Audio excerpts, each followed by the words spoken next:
বন্ধ করতে হবে সিন্ডিকেট রাজ। নিউ ব্যারাকপুর পৌরসভায় গিয়ে হুঁশিয়ারি দিলেন বিজেপি বিধায়ক দমদম উত্তরের বিধায়ক সৌরভ শিকদার। তিনি নিউ ব্যারাকপুর পৌরসভায় গিয়ে হুঁশিয়ারি দিয়ে বললেন, সিন্ডিকেট রাজ চলবে না, কাউকে রেয়াত করা হবে না।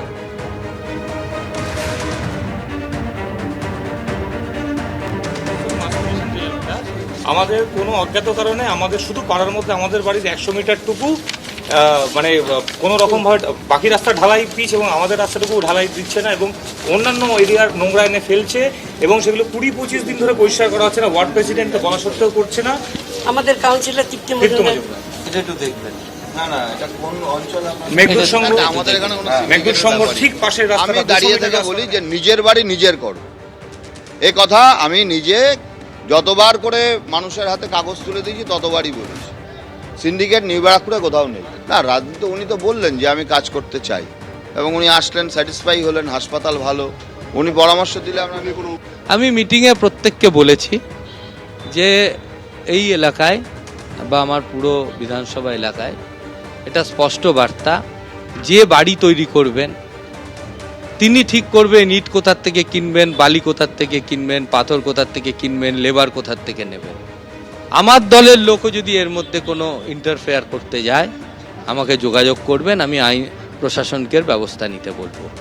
কারণ আমাদের মুখ্যমন্ত্রী একদম লাউড অ্যান্ড ক্লিয়ার বার্তা দিয়েছেন যে সিন্ডিকেট, কোনো ক্ষেত্রে সিন্ডিকেট চলবে না। আমি 2-1 দিনের মধ্যে আমার ফোন নাম্বার দিয়ে আমি পুরো এলাকায় ফ্লেক্স লাগিয়ে দেবো, যাতে সরাসরি কোনো দরকার হলে আমাকে যোগাযোগ করে। কেউ এসে কোনো পার্টির নাম করে যদি 1 টাকা চায় সরাসরি আমাকে যোগাযোগ করবে। বিনা হেলমেটে বাইক চালালে কড়া জরিমানা, হাতে নাতে পাকড়াও করলো পুলিশ।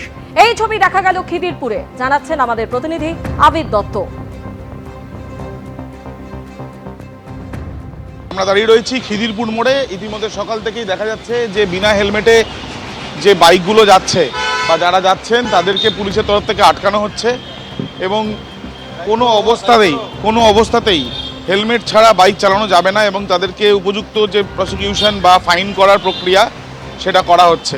খিদিরপুর মোড় ছাড়াও পার্ক সার্কাস এবং অন্যান্য বিভিন্ন জায়গাতে, উত্তর কলকাতা, দক্ষিণ কলকাতার বিভিন্ন প্রান্তে এইভাবেই হেলমেট ছাড়া যারা যাচ্ছেন তাদেরকে আটকানো হচ্ছে এবং কোনো অবস্থায় হেলমেট ছাড়া বাইক নিয়ে রাস্তায় বেরোনো যাবে না। বিশেষ করে যে রাস্তাগুলো এই যে গাড়ি যাচ্ছে, যেটা সরকারি নির্দেশ, সেই সরকারি নির্দেশের পরে ইতিমধ্যে দেখা যাচ্ছে যে শুধুমাত্র একটি বাইক নয়, এই যে দাঁড়িয়ে রয়েছেন যারা, তাদেরকেও কিন্তু ধরা হয়েছে, বাইক নিয়ে তারা যাচ্ছিলেন এবং এই অবস্থায় পুলিশের কিন্তু কড়া পদক্ষেপের ছবিটাই ধরা পড়ছে। ক্যামেরায় সন্দীপ পালের সাথে আবিদ দত্ত, এবিপি আনন্দ, কলকাতা। বেআইনি নির্মাণ নিয়ে এবার পশ্চিমবঙ্গে উত্তরপ্রদেশের দাওয়াই। গতকালই আমরা দেখেছি মুখ্যমন্ত্রী শুভেন্দু অধিকারী তিনি সাংবাদিক বৈঠক করেন এবং এই নিয়ে একেবারে কড়া বার্তা দিয়েছেন। আর এরপরেই তিলচনায় চামড়ার কারখানার যে বিল্ডিং এ সেই বাড়ি ভাঙার কাজ শুরু হয়। একের পর এক বুলডোজার নামানো হয়েছিল গতকালই। বাড়ি ভাঙার কাজ চলছে। সরাসরি আমাদের সঙ্গে রয়েছেন এই মুহূর্তে প্রতিনিধি সুকান্ত মুখোপাধ্যায়। সুকান্ত, জোড়া বাড়ি ভাঙার কাজ গতকাল থেকেই শুরু হয়েছে। গতকাল একটি বাড়ি এবং তারপর আরেকটি বাড়ি ভাঙার কাজ আজকে শুরু হয়েছে। কোন পর্যায়ে সেই কাজ? দেখো, এই মুহূর্তে দেখা যাচ্ছে যে আইএসএফ এর বিধায়ক নৌশাদ সিদ্দিকী এই মুহূর্তে কিন্তু ঘটনাস্থলে এসেছেন এবং তাকে কেন্দ্র করে বা তাকে ঘিরে এই মুহূর্তে যারা এখানকার স্থানীয় বাসিন্দা রয়েছেন তারা তাদের অভাব অভিযোগের কথা বলছেন।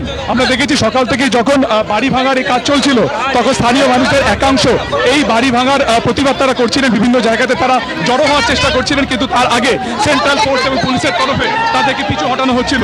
কিছুক্ষণ আগেই এখানে ভাঙড়ের আইএসএফ এর বিধায়ক নৌশাদ সিদ্দিকী আসেন এবং তিনি ঘটনাস্থলের কাছাকাছি আসার চেষ্টা করেন, কিন্তু তার আগেই পুলিশের তরফে তাকে আটকে দেওয়া হয়েছে, একটা ব্যারিকেড করে দেওয়া হয়েছে এবং তাকে বোঝানোর চেষ্টা হচ্ছে যে এই ব্যারিকেডের বাইরে বা ব্যারিকেডের থেকে ভেতরে তাকে যাওয়ার কোনো অনুমতি নেই এবং তাকে এবং পুলিশের সাথে এই মুহূর্তে যে ছবি দেখা যাচ্ছে নৌশাদ সিদ্দিকী কথা বলছেন। আজকে সকাল থেকে আমরা এখানে যে ছবি দেখিয়েছি যে এই জিজে খান রোডে যেখানে মূল ঘটনাস্থল, সেই বাড়িটি ভাঙার প্রক্রিয়া চলছে। সেখানে বুলডোজার এনে গতকালকেও ভাঙা হচ্ছিল, আজকেও সকাল থেকে সেই বাড়ি ভাঙার প্রক্রিয়া চালানো হচ্ছিল। বিকেল নাগাদ তার পাশের যে বাড়ি যেখানে 6টি পরিবার থেকে তারা অন্যত্র শিফট হয়ে যায় এবং সেখানে বুলডোজারের মাধ্যমে ফার্স্ট ফ্লোর ভাঙার চেষ্টা হচ্ছিল এবং সেই ভাঙার প্রক্রিয়া চলছিল। তারই মাঝখানে নৌশাদ সিদ্দিকী ঘটনাস্থলে আসেন। গোটা বিষয়টি তিনি বোঝার চেষ্টা করেন, কিন্তু ঘটনাস্থল থেকে কয়েকশো মিটার আগেই ব্যারিকেড করে দেওয়া হয়। সেন্ট্রাল ফোর্সের মুহূর্তে ঘেরাটপ সেখানে রয়েছে। নৌশাদ সিদ্দিকীকে ভেতরে আসতে দেওয়া হচ্ছে না এবং স্থানীয় যারা বাসিন্দারা রয়েছেন এই এলাকার, তারা তাদের যেভাবে এই বাড়ি ভাঙা হচ্ছে সেটা নিয়ে তারা তাদের অভাব অভিযোগ জানাতে থাকেন এবং এই গোটা বিষয়কে কেন্দ্র করে কিন্তু কিছুক্ষণ আগে আমরা দেখলাম যে একটা বাকবিতণ্ডার জায়গায় যায় এবং নৌশাদ সিদ্দিকী এখন যারা স্থানীয় বাসিন্দারা রয়েছেন তাদের সাথে কথা বলার চেষ্টা করছেন, কি তাদের অভাব, কি তাদের অভিযোগ, পুরোটা তারা জানার চেষ্টা করছেন। এবং তার আগে পুলিশের যারা এখানে ডিউটি রয়েছেন, যারা কর্তব্যরত অবস্থাতে রয়েছেন, তাদের সাথে কথা বলে ভেতরে ঢোকার চেষ্টা তিনি করছেন, যদিও পুলিশের তরফে তাদেরকে বারবার বলা হচ্ছে যে যেহেতু ভেতরে ভাঙার কাজ চলছে সরকারি নির্দেশ অনুসারে, তাই ভেতরে একেবারে সেই কাজ চলছে। অবশ্যই তোমার কাছে ফিরে আসবো, আপাতত তোমায় ধন্যবাদ।